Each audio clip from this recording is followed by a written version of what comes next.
Main characters in any Cajun joke are Thibodeau and Boudreaux. Okay, and did anybody catch what my maiden name was? Boudreaux. And so what does that mean? Who's the smarter of the two? Boudreaux. Well, of course it's Boudreaux. Okay, just keep that in mind. Okay, and let's see, do I need to give you any background on this joke? No. Okay. So you want it with the accent? Yeah. All right. Let me get into character here. No. Boudreaux and Thibodeau owned a dairy farm in Opelousas, Louisiana. And they were so excited because they heard that there was a rodeo in Houston, Texas. And what they really needed was a bull cow. So Boudreaux says, Thibodeau, I want you and Pierre to get on the bus, and I want you to go to Houston, Texas, and I want you to buy the best bull cow that money can buy. And when you finish, I want you to go to Western Union and send me a telegram and tell me to bring the truck. So man, Thibodeau and Pierre, they're so excited. They go into the big city of Houston, Texas. So off they go, and man, they buy the best bull cow that money can buy, and they pass a good time, Shaq.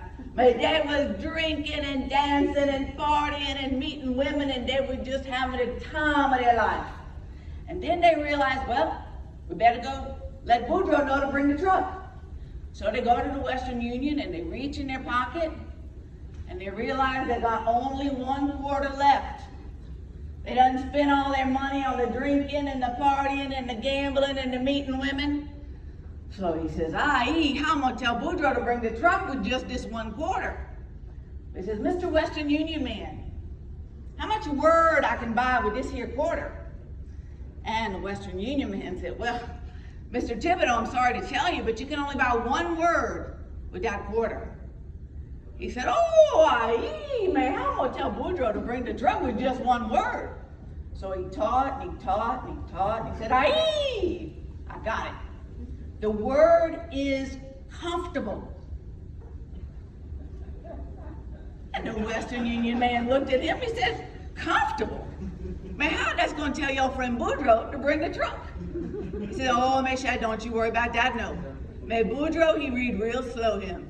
He'll look at that word and say, comfortable.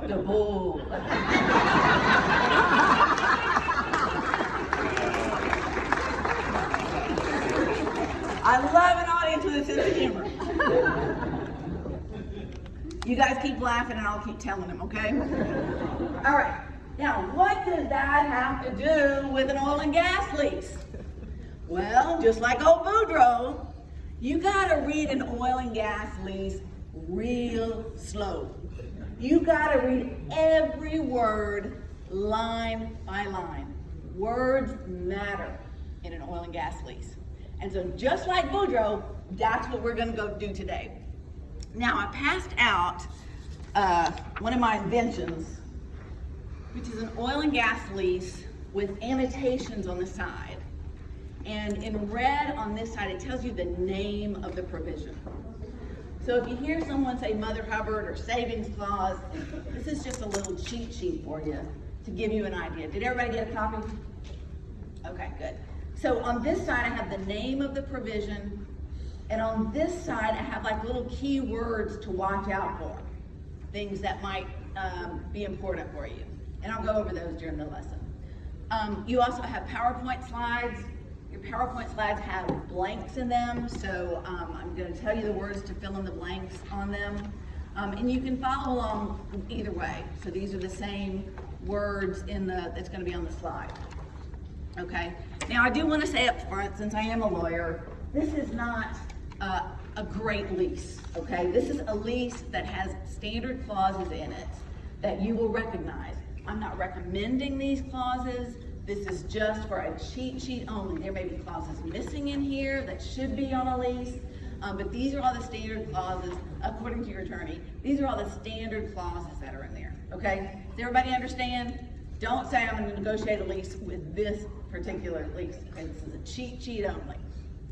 Okay, so let's begin with the clauses that we're going to go over today.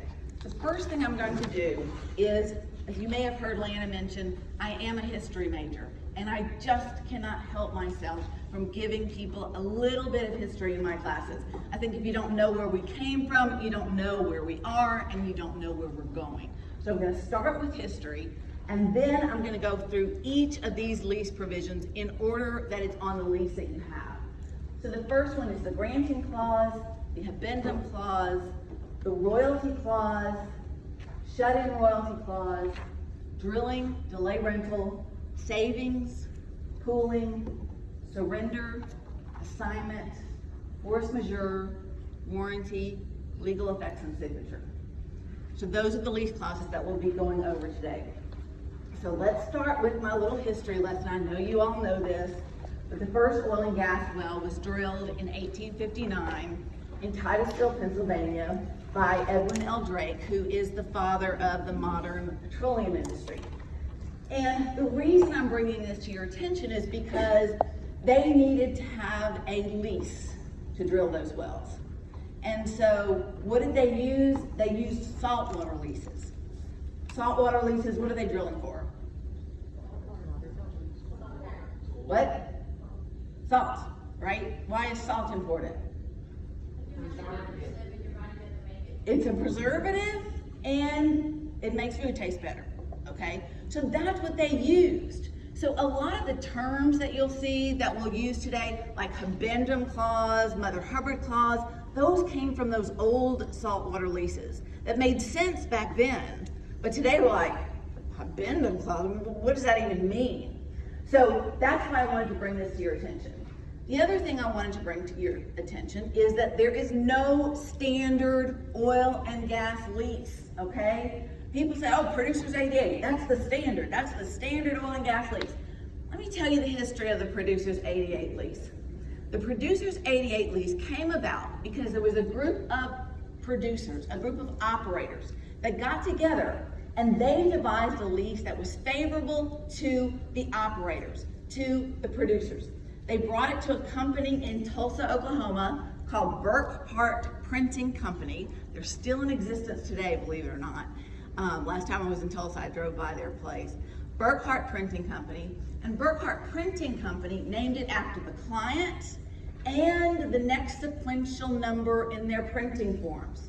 So the client was producers, and the next sequential number was 88. It has no more meaning than that, okay? So over the years, people kept hearing Producers 88, Producers 88, Producers 88. So unscrupulous oil and gas company would devise a lease that was favorable to the oil and gas company. And what would they write at the top? Producers 88, right? Oil and gas companies, mineral owners would say, I won't sign anything but a Producers 88. No problem. I'll just put that right at the top. As a matter of fact, the lease form that I gave you has Producers 88 at the top. Okay, so don't be thinking there's a standard lease and this is the lease that I need to go by. There's no standard lease. We're going to go through the standard clauses, but they can be written any kind of way depending on your attorney, depending on the oil and gas company, depending on your own negotiations. And that's another thing. Every clause in the oil and gas lease is negotiable. Nothing's written in stone, okay? So let's take a look at those. And attorneys did the same thing. They devised their own forms, and then they put at the top Producers 88. No more meaning than that, okay? So now let's look at, okay, so we'll start with the granting clause. And just like Boudreaux, we're going to read this line for line, word for word, okay? So the granting clause says this lease made and entered into this blank day of blank in this year by and between the name of the mineral owner, hereinafter called lessor, and the oil and gas company, hereinafter named lessee. So in law school they taught us lessor sounds like owner, lessee sounds like company, so that's kind of a way that you can remember it. But you guys are probably almost always the lessor. Lessor, consideration of the sum of $1 and other good and valuable considerations hereby grants, demises, leases, and lets exclusively unto the lessee the lands hereafter described, for the purposes of prospecting, exploring, drilling, operating, producing oil and gas, or both, and the constituents thereof, together with the right and easement to construct, operate, repair, maintain the following described lands. And then it lists the property description. Now, why is the granting clause important? Well, number one, it sets the date. Why is the date important? Well, the date tells the oil and gas company, if it's a delay rental lease, when the delay rental is due, 1 year from this date, okay? It also sets the date of expiration. If there's no production within 3 years on this date, this lease will expire. The other thing that's important is it states consideration. Consideration is a legal concept. You cannot have a binding contract unless you have consideration. And all consideration is an exchange. So you give me money and I give you something, okay? For a house, you give me your house and I give you $200,000. The $200,000 is the consideration. But both parties are giving up something. One person's giving up their house, the other person's giving up their money. So what is the consideration for an oil and gas lease? The bonus. The bonus, right? So much money per acre, say $1,000 per acre. If you have 160 acres, why don't we put $160,000 here? That's the actual bonus. They don't want people to know. Well, you don't want people to know. It's like publishing your salary, okay? The operator. And the operator doesn't want you to know. Why? Doesn't want it on the lease. Why? Yeah, they don't want everybody to know, okay? Now, the courts don't care what you put here. All they care is that, is there consideration? Is this a binding contract? And this is our way of saying, yes, Your Honor, there is consideration. It's at least $1. So now we have a binding contract. So you can see $1, $10, $100. Sometimes they say OVC, which stands for other valuable consideration. And so that's the consideration. The next part is words of grant. All you need to say is A conveys to B. We're lawyers, so we get a little carried away. Grants, demises, leases, and lets. Okay, those are words of grant. You also have to have that in a conveyance contract. And then we have the property description. Okay, so we give you the property description. And right after the property description, we give you this language. And this says, for rental payments purposes, said land shall be deemed to contain so many acres, whether it actually comprises more or less. So sometimes this is called a more or less clause. Sometimes it's called a cover-all clause. Now, for years, I would sit in a conference like you are right now, and I would bravely raise my hand and say, why is it called a Mother Hubbard clause? And over the years, I got various answers.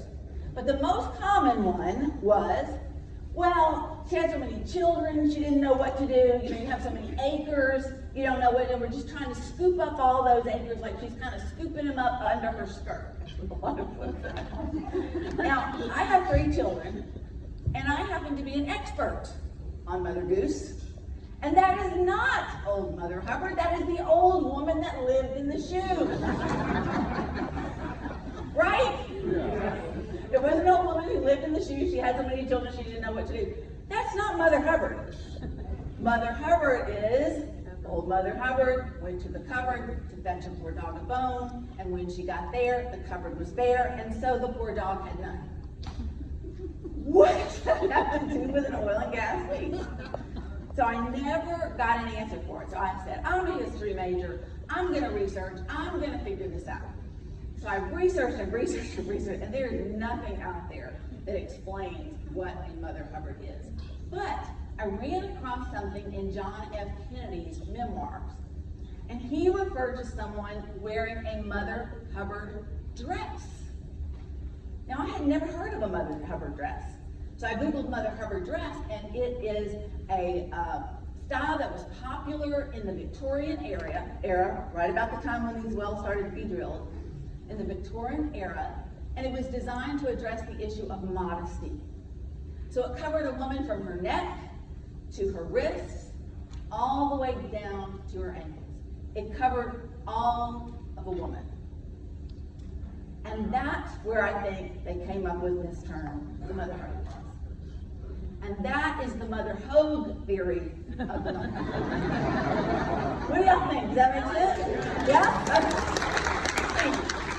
All right, so why do we have a Mother Hubbard clause in the lease? And I've heard people give advice to landowners before, strike this out, because if you have this in there and you have land in other counties, they can lease, you're leasing all the land in your other counties, okay? I took Glenn's class yesterday. I see him in here somewhere. Glenn, great, that was a great class yesterday. And there he is back there. Thank you so much. So what Glenn said if this is in the granting clause, you strike it. And I agree, that's way too broad. That's way too broad. But if it's attached to the legal description, all right, if you have 160 acres and we put 160 acres in here, you tell me what oil and gas company is going to say, Your Honor, we put 160 acres in the lease, but she owns 2,000 acres in the other county. And so we really own 2,160 acres because of this more or less clause. Please, please, who's going to waste their time on a lawsuit like that? So make sure it's tied to the legal description.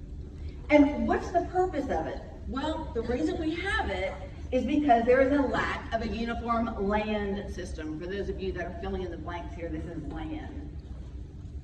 Lack of a uniform land system, like Texas, right?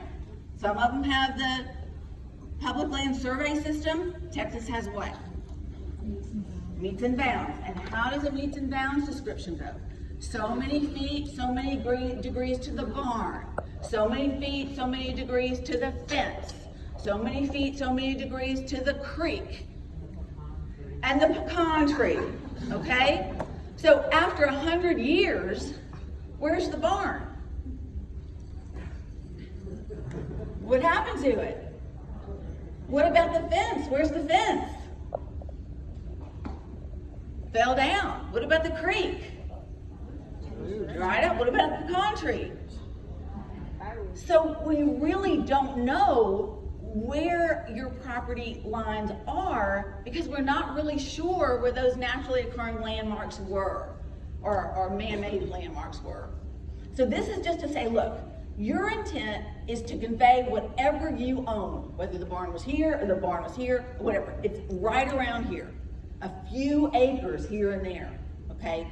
That's the point of the Mother Hubbard clause, that we lease all of your acres. Because from an operator standpoint, if we've done all this research, this seismic, this geologist, gotten landman to go out there and negotiate leases, and you say, aha, the barn was here and not here, so we're going to drill our own well here and we're going to compete with you oil and gas company.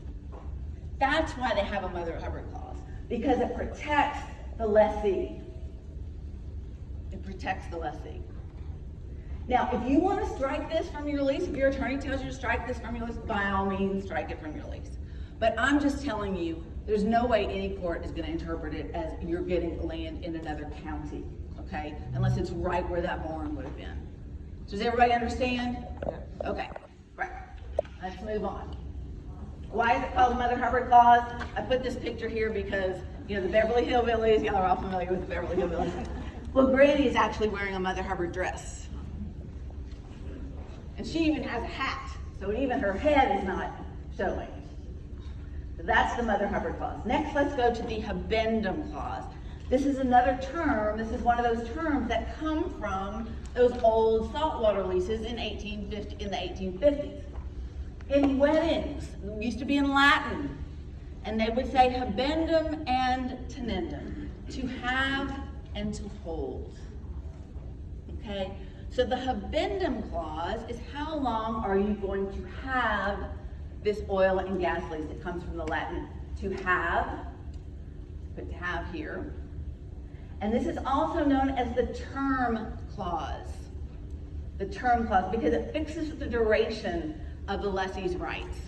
And what it says is, subject to the other provisions herein contained, this lease shall be for a term of so many years. This could be 1 year, this could be 3 years, this could be 5 years, 10, 30, whatever is negotiated. Usually today it's about 3 years from the state, and that's called the primary term. And then it goes on and says, and as long thereafter as oil or gas is produced from said land hereunder, or operations for drilling or reworking operations are conducted thereof.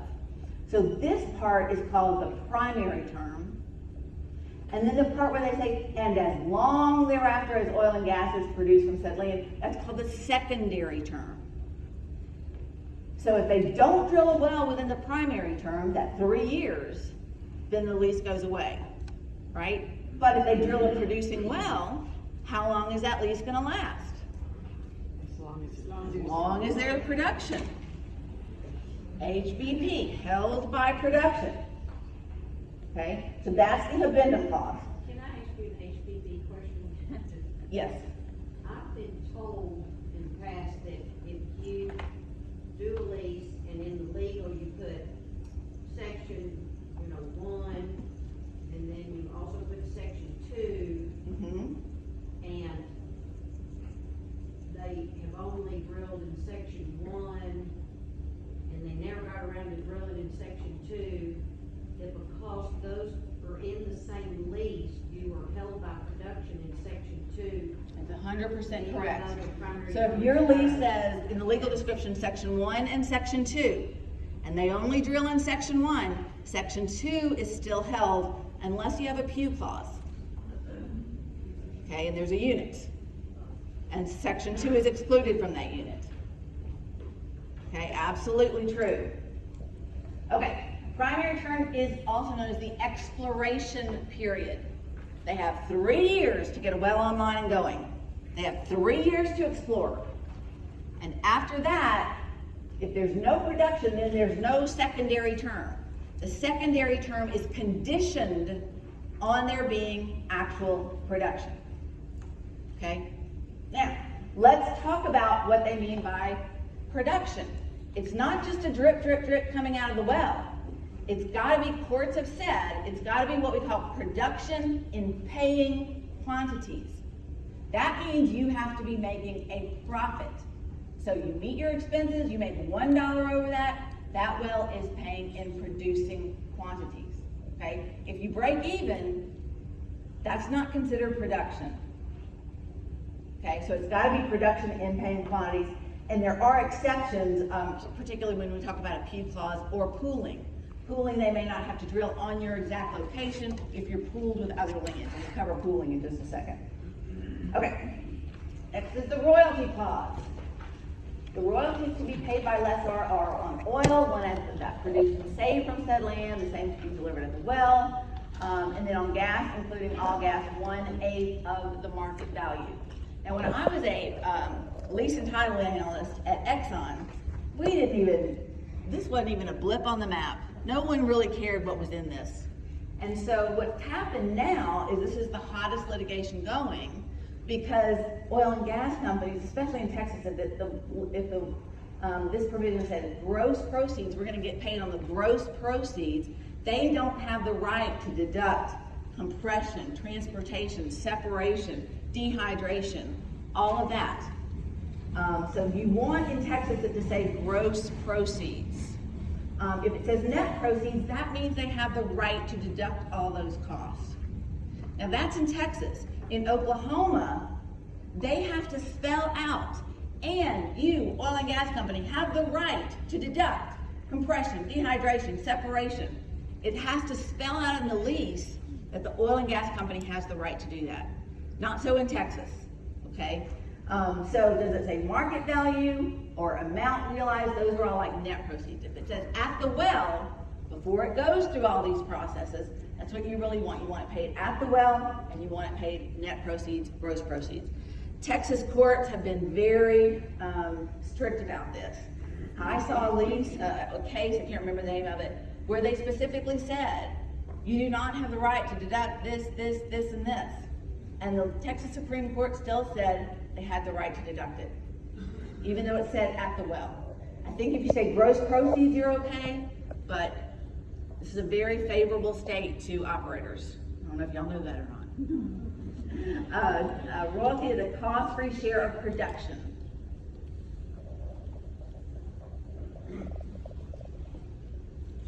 Shut-in royalty clause. This kicks in when the well is first built and you're waiting for a pipeline or you're waiting for the operator to negotiate a gas marketing contract, okay? This is not what you use at the end after the well's been drilling for a while and the engineer shuts in the well. I used to tell my clients in the oil and gas industry, this is where the engineer calls you and said, hey, we shut in the well, go ahead and start making shut-in royalty payments. That's not what this is for. This is only for two specific situations where there is you're waiting for the pipeline to be built and you're waiting for a gas contract. It's not very much money. It's like 1/12 of the sum of $1. So it really doesn't give you that much money anyway. But what we use in that other situation is the savings clause, okay? I'm gonna skip this because this is really more about when you pay a shut-in royalty payment. In other words, it says if there's a period where 3 months, 3 full consecutive calendar months, then you pay it in the next calendar year. It's really more administrative for an oil and gas company, okay? So I'm gonna skip that one. It's a royalty. It's a royalty payment made to keep the lease in force, though there is no production. Okay, let's look at the drilling and delay rental clause. This reads, if operations for drilling are not commenced. So as a lease analyst, this is what I would watch out for. Does it say if operations for drilling are not commenced, or does it say if drilling is not commenced? The oil and gas company wants it to be if operations for drilling, because that means if we just move dirt onto the land, our operations have started. Okay, and we can hold that lease. A mineral owner might want to say, no, I want drilling. I want you to get to it faster, okay? So those are the two different sides of that. I have that on the on your paper, on the lease. On the side, on paragraph 3, I said operations or drilling. So that's just kind of an example of what the stuff on the side does.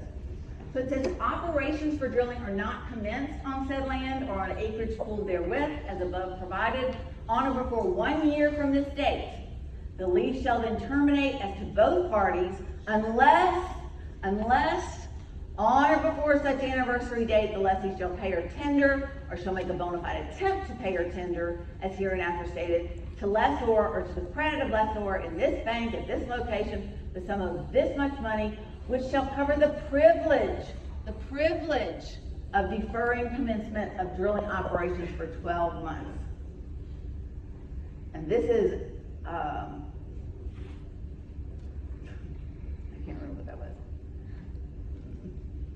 Sorry, I'll come back to that. Pays delay rental payments. Oh, I'm sorry, this is commences operations or drilling. Commences operations or drilling. Pays delay rental payment. All right, this is the one clause in the oil and gas lease that is automatic termination if the oil and gas company gets it wrong, okay? It has to be on the right day. It's got to be in the proper amount. If it's 1 penny off, I tell my clients this in the oil and gas industry, if this is 1 penny off, the oil and gas lease is gone. That's $1 million mistake because your company has shot seismic, they've hired geologists, they've hired landmen to go out and negotiate the bonuses, those landmen had to get paid. All this money has gone into it, we've got the lease, we've got the rig on site, and you miss a delay rental payment by 1 penny. That lease is gone. Is there a grace period? If you miss your electric bill, you can call. I thought we had a 10 days grace period. Nope. No grace period. So it's got to be in the proper amount. It's got to be on or before the due date. So what we do in oil and gas companies is we pay this like 3 months in advance. We don't want to have any risk that it gets lost in the mail or whatever. We make sure we get that paid on time. Must be to the proper party and must be in the proper amount. And failure of any of these requirements results in automatic lease termination.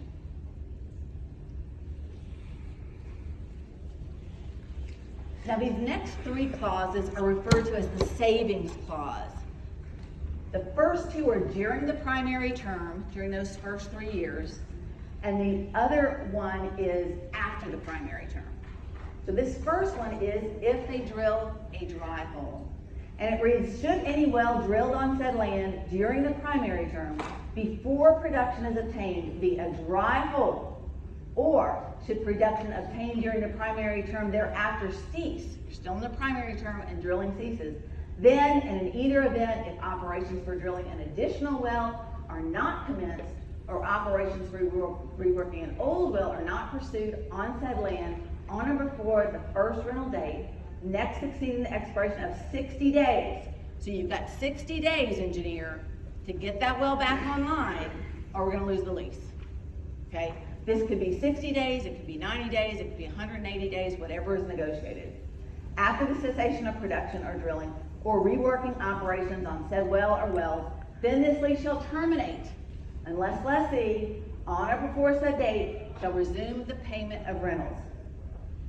So you can either drill a second well, or you can resume delay rental payments. That's the savings clause, dry hole during the primary term. The next one is the continuous drilling clause. And what this says is that if we're in the middle of drilling, when the expiration date comes along, this gives us permission to continue drilling past the expiration date, right? So I always ask my classes when I'm teaching oil and gas, why do the royalty owners let us do this? Why do the mineral owners let us do that? Why does it, hey, expiration date is this date, you're not finished drilling, get out of my land, get off of my land. Why? They want you to win, right? They want that well to be successful. So they're not gonna say, oh, well, we give up, taking care of our families for the next 5 generations like some of you did with your royalty payments, right? They're gonna say, okay, keep going. We want a successful well. So this says, if lessee shall commence to drill a well or commence drilling operations on an existing well within the primary term of this lease or any extension thereof, or on acreage pooled therewith, the lessee shall have a right to drill such well to completion or complete reworking operations with reasonable diligence and dispatch. Now, they can't be like a contractor that comes in and tears out all your cupboards and then you don't see them for 3 months, right? They've got to continue with reasonable diligence and dispatch.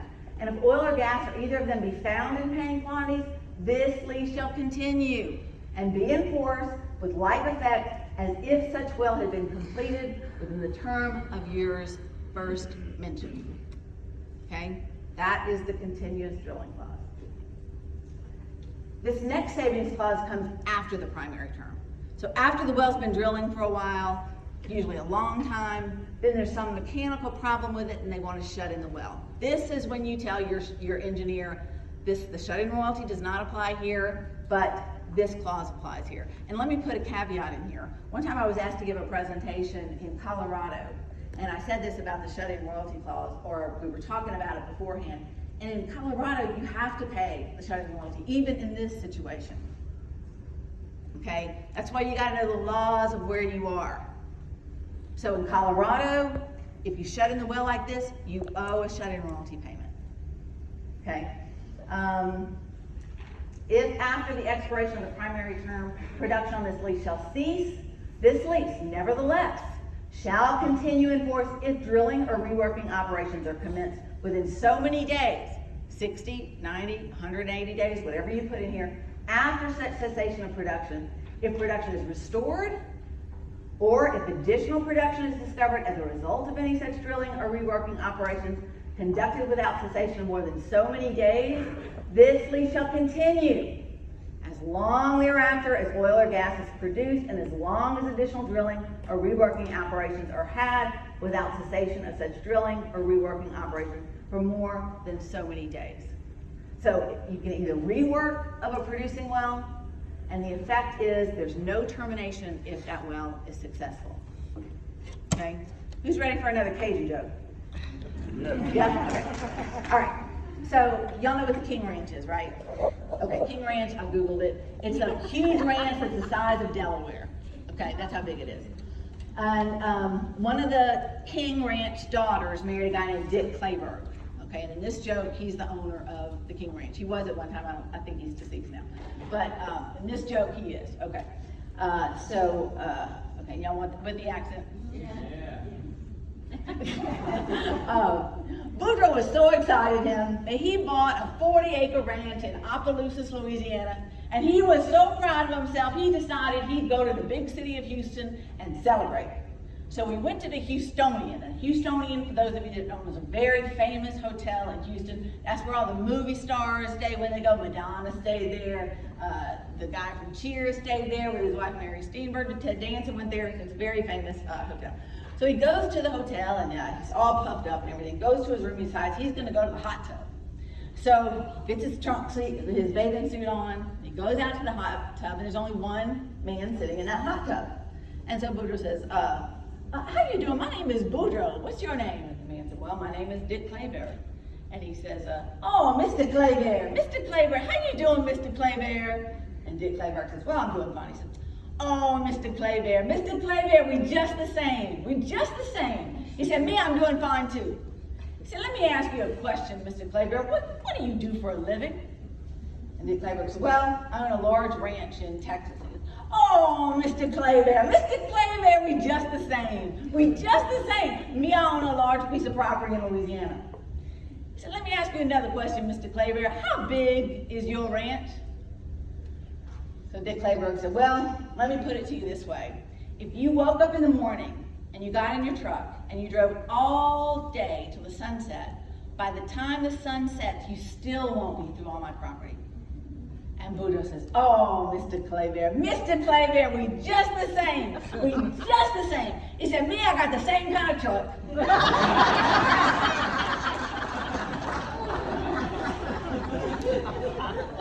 Y'all like that one? Okay, I love that one too. Okay, now let's talk about pooling. Now, as you know, we have pooling because the state says you can only have one well for so many acres, one well for 40 acres, okay? That's because when we first started drilling wells, it was the rule of capture. It said if you capture it, you own it. So it was well after well after well. Some of the wells were so close, the legs were actually crossing, okay? And what happened was there was waste. The reservoir collapsed, okay? It's like if you have a garden hose and you punch a bunch of holes in it, and then you turn the faucet on, you're gonna get a little dribble out of every hole. But if you just punch one hole, all that pressure is going to go and you're going to have a really high, right, more production. So that's why they established these pooling laws. So they had to gather, if one person didn't own 40 acres, they had to gather all the acreage around it and put it all together. And the benefit for you is no matter where the well is on that property, you will get a royalty payment even if it's not on your specific property.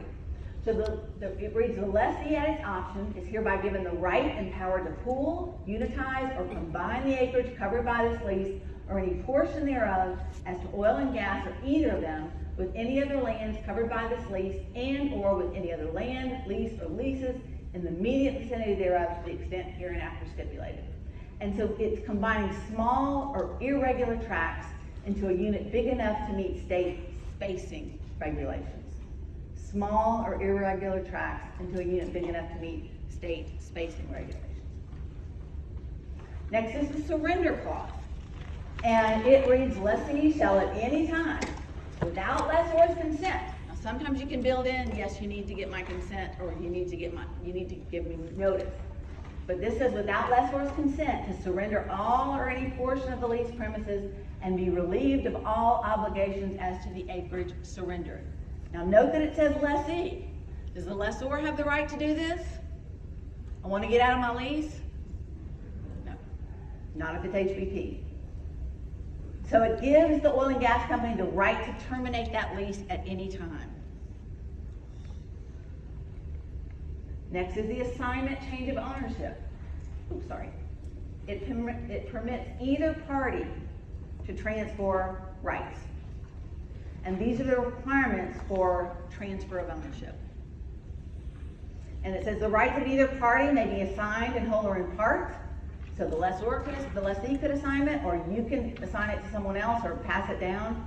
The provisions hereof shall extend to their heirs, successors, and assigns, but no change or division in ownership of the land, rentals, or royalties shall operate to enlarge the obligations or diminish the rights of lessee, and no change or division in such ownership shall be binding on the lessee until 30 days after the lessee shall have been furnished with a certified copy of a recorded instrument evidencing the change. So the burden is on you to notify the oil and gas company that there's a change of ownership. There's no way that they can go through the county records in every county where they own to see whether the property's been transferred or to see whether someone's passed, okay? So that's the changes of ownership. Number 10 is the force majeure, act of God. In 1986, there was a company called Dominion Oil and Gas that was based in New Orleans, Louisiana. Hurricane Katrina hit. If they missed delay rental payments, did that lease terminate? No. Why not? Because it was an act of God, okay? Force majeure is an act of God, and it protects the lessee. It prevents the lease from expiring for causes beyond the control of the lessee. Okay? Now, we usually think of that as a hurricane or a storm or some natural disaster, right? But oil and gas companies can write this so that almost anything can be considered a force majeure clause. So let's actually read the language. And it says, when drilling, reworking, production, or other operations are delayed or interrupted by force majeure, that is by storm. All right, we're okay with storm. Flood, okay. Or other acts of God. Fire, war, rebellion, okay. Insurrection, riot, strikes, or as a result of some law, order, rule, regulation, requisition, or necessity of the government. This lease shall not be terminated, nor lessee held liable in damages if compliance with covenants in this lease is prevented or hindered by any act of God or of the public enemy. So when it says some law, order, rule, regulation, requisition, or necessity of the government, that can be interpreted to mean we didn't get our well permit on time. Right? That's not a storm, right? So they can word this very broadly. So you need to be very careful how they define what an act of God is, what a force majeure is. Next is the warranty clause. This says that the lessor hereby warrants and agrees to defend the title to said land and agrees that lessee at its option may discharge any tax, mortgage, or other lien upon said land, either in whole or in part. In the event lessee does so, it shall be segregated to the rights of the holder therein. Now, I used to see this struck all the time. The lessor hereby warrants and agrees to defend the title to said land. And that made sense to me, because who went out and ran the title? Wasn't the lessor. How many attorneys do the oil and gas company have on their staff? And how many attorneys do you have on your staff? So that made sense to me, but today I don't see very many people striking that clause. And I would highly recommend that you strike that clause. Not the whole thing, because this part says, lessee at its option may discharge any tax, mortgage, or other lien upon said land, either in whole or in part. In the event lessee does so, it shall be segregated to the rights of the holder therein. That means if you've not paid your property taxes on that land, and it's about to be foreclosed on in a sheriff's sale, this gives the oil and gas right company to make that payment on your behalf, okay? And the reason we want to do, the oil and gas company wants to do that, is because they don't want this thing going to sheriff's sale and then being sold and then their lease is in question. Now we're dealing with a whole other person. All the monies are in suspense. We want to keep this smooth sailing, okay? So this gives the oil and gas company the right to make that payment on your behalf, and then it gives them the right to pay themselves back from your royalty. So that is the warranty clause. Recovery for title failure and right to pay mortgages and liens. Okay, this is the proportionate reduction clause. We also call this the lesser interest. We use this because in the lease, when we state the number of acres in the lease, we give the gross acres. So if you own 50% and 160 acres, how many acres do you own? 80 net acres, okay? But we put the gross, 160, because we want to make sure everybody knows we've leased this whole quadrant, all right? So we put 160, and this just says if this lease covers a lesser interest, if you own 50% and not 100%, this gives us the right to then the royalty and other monies accruing from any part as to which this lease covers less than such full interest shall be reduced. So we can reduce the bonus payment, we can reduce the delay rental payment, in accordance with what your actual ownership is. Shall be reduced only, and royalty payments as well, shall be reduced only in the proportion to which the interest therein, if any, covered by this lease bears to the whole and undivided fee simple estate therein. All royalty interest covered by this lease, whether or not owned by lessor, shall be paid out of the royalty herein provided. It permits the lessee to reduce rentals and other royalties in proportion to your actual ownership. So the example I gave you, 160 acre lease, you only own 50, the rent and royalty is due on 80 acres because of this clause. Legal effects and signatures. It's just that all of the provisions of this lease shall inure to the benefit and be binding upon the parties hereto, their heirs, administrators, successors, and the time. This agreement shall be binding on each of the above named parties who sign the same, regardless of whether it is signed by any of the other parties. So if you own a 50% interest and you sign it, and the other 50% interest owner does not sign it, you're still bound. So this is the lease is effective when it's signed. It's binding regardless of who else signs. And we want you to sign your name, just like when you do a closing on a house. We want you to sign your name the way it's written at the top in the grantor clause. Otherwise, we have a cloud on title.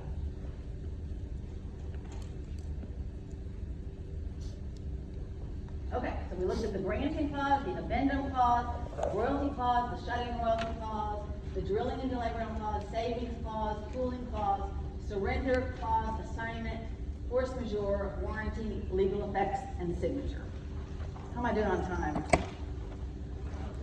You got it. Okay, y'all mind if I do one more joke? Okay. This is my favorite joke, so I have to tell it. So you know, a division order has to equal 100, okay? So Boudreaux's walking down the street, he sees a sign in the store, and it says, wanted division order analyst. Boudreaux says, well, I know how to do division, and I know how to take orders.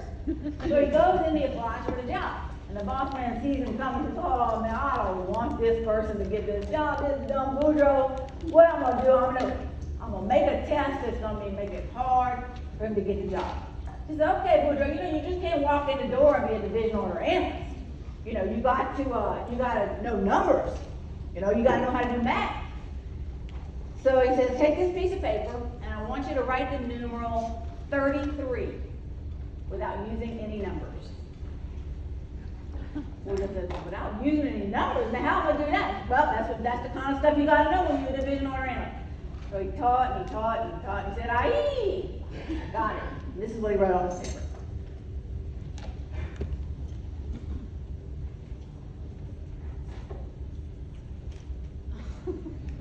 Everybody see that? And the boss man said, man, what the hell is that? He said, well, that's a dirty tree. 31, 32, dirty tree. Oh, man, this Boudreaux, man, what am I going to do with him? So he said, okay, Boudreaux.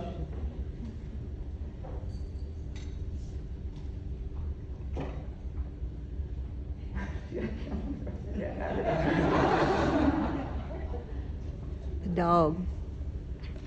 The dog.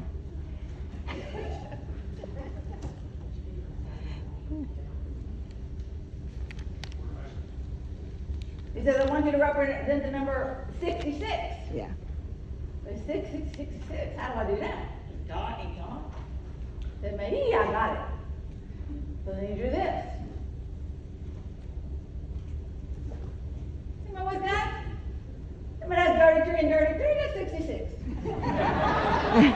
Man, I gotta figure this out. He said, I gotta find something that's not divisible by tree. He says, all right, Boudreaux, I want you to represent the number 100 without using any numbers. Well, now it's done. Taught. He said, I got it. This is what he drew on his paper.